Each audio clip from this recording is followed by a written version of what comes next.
Hi friends, welcome to Indian recipes Tamil. நம்ம இன்றைக்கி ரொம்ப டேஸ்டியான நிலக்கடலை சட்னி எப்படி செய்கிறதுன்னு பார்க்க போகிறோம். இது ரொம்ப ஹெல்த்தியான ஒரு சட்னி. குழந்தைங்கள்லேருந்து பெரியவங்க வரைக்கும் கேட்டு வாங்கி சாப்பிடக்கூடிய அளவுக்கு டேஸ்ட்டாகவும் இருக்கும். இது செய்கிறதும் ரொம்ப ஈஸி. சில சமயங்களில் தேங்காய் தக்காளிலாம் இருக்காதுல, அந்த மாதிரி டைமில் இந்த சட்னி ட்ரை பண்ணி பாருங்கள். செய்கிறதும் சுலபமாக இருக்கும், சுவையும் அட்டகாசமாக இருக்கும். இந்த சட்னி தோசை இட்லி இது கூடலாம் வச்சு சாப்பிட ரொம்ப நல்ல காம்பினேஷனாக இருக்கும். இப்போ வாங்க ஃப்ரெண்ட்ஸ், வீடியோக்குள்ளே போய் இந்த ரெசிபி எப்படி செய்கிறதுன்னு பார்க்கலாம்.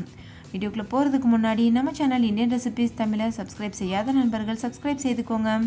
ஃபஸ்ட்டு இந்த ரெசிபி பண்ணுறதுக்கு ஒரு கடாய் சூடுபடுத்திக்கோங்க. அதில் 1 கப் அளவு நிலக்கடலை சேர்த்துக்கோங்க. இது 200 கிராம் அளவு நிலக்கடலை இருக்கும்.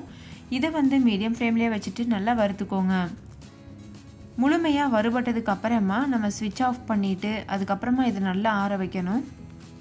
இப்போ பார்த்தீங்கன்னா தெரியும், இந்த தோல்லாம் தானாகவே எடுத்துகிட்டு வருது. ஸோ நல்லா வறுபட்டுருச்சு. இப்போ ஸ்டவ் ஆஃப் பண்ணிடலாம்.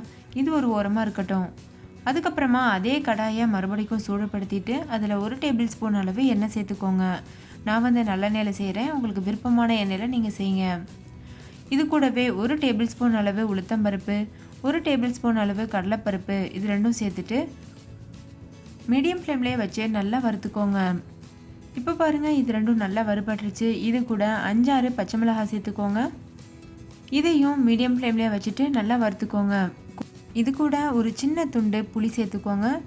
ஒரு 1 இன்ச் அளவு புளி சேர்த்தா போதும். கூடவே 5-6 பூண்டும் சேர்த்துட்டு இதை நல்லா வறுத்துக்கோங்க. நல்லா வறுத்துட்டு ஸ்டவ் ஆஃப் பண்ணிவிட்டு இது ஒரு ஓரமாக வச்சு நல்லா ஆற வச்சுருங்க. இது ஒரு ஓரமாக இருக்கட்டும். நல்லா ஆறுனதுக்கு அப்புறமா ஒரு மிக்ஸி ஜாரில் நம்ம வறுத்து வச்சுருக்க கடலையை சேர்த்துக்கோங்க.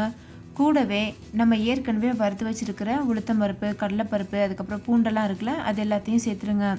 சேர்த்துட்டு தேவையான அளவு தண்ணி சேர்த்து நல்லா அரைச்சிட்டு வந்துடணும். நல்லா அரைச்சதுக்கப்புறமா ஒரு பாத்திரத்தில் சேர்த்துக்கோங்க. பாருங்கள், இந்த அளவு நல்லா நைஸாக இருக்கணும். இப்போ இதில் தாளிதம் சேர்த்துருங்க. நான் கடுகு, உளுத்தம்பருப்பு, கடலைப்பருப்பு, கருவேப்பிலை, அதுக்கப்புறம் வரமிளகாய் இதெல்லாம் சேர்த்து தாளித்து சேர்த்துருக்கேன். அதுக்கப்புறமா தேவையான அளவு உப்பும் சேர்த்துட்டு இதை நல்லா மிக்ஸ் பண்ணிக்கோங்க. மிக்ஸ் பண்ணிவிட்டு இதை தோசை இட்லி கூட நல்லா சுட சர்வ் பண்ணுங்கள். அவ்வளோதான் ஃப்ரெண்ட்ஸ், நம்மளுடைய அருமையான நிலக்கடலை சட்னி ரொம்பவே சூப்பராக தயாராகிருச்சு. கண்டிப்பாக நீங்களும் இதை ட்ரை பண்ணி பாருங்கள். ட்ரை பண்ணிவிட்டு உங்கள் எக்ஸ்பீரியன்ஸை கமெண்ட்லையும் கூட ஷேர் பண்ண மறந்துடாதீங்க. இந்த வீடியோ பிடிச்சிருந்தால் லைக் பண்ணுங்கள், உங்கள் ஃப்ரெண்ட்ஸ் கூட ஷேர் பண்ணுங்கள். நம்ம சேனல் இந்தியன் ரெசிபீஸ் தமிழை சப்ஸ்கிரைப் செய்யாத நண்பர்கள் இந்த வீடியோவுக்கு கீழே இருக்க ரெட் கலர் சப்ஸ்கிரைப் பட்டனை கிளிக் பண்ணி சப்ஸ்கிரைப் பண்ணுங்கள். பக்கத்தில் இருக்க பெல் சிம்பலையும் கிளிக் பண்ணிவிட்டு ஆல்ன்ற ஆப்ஷனையும் கிளிக் பண்ணி சேவ் பண்ணிக்கோங்க. அப்போ தான் நான் தினம் அப்லோட் பண்ணுற புது வீடியோஸை நீங்கள் மிஸ் பண்ணாமல் பார்க்க முடியும். தேங்க்யூ, பாய்.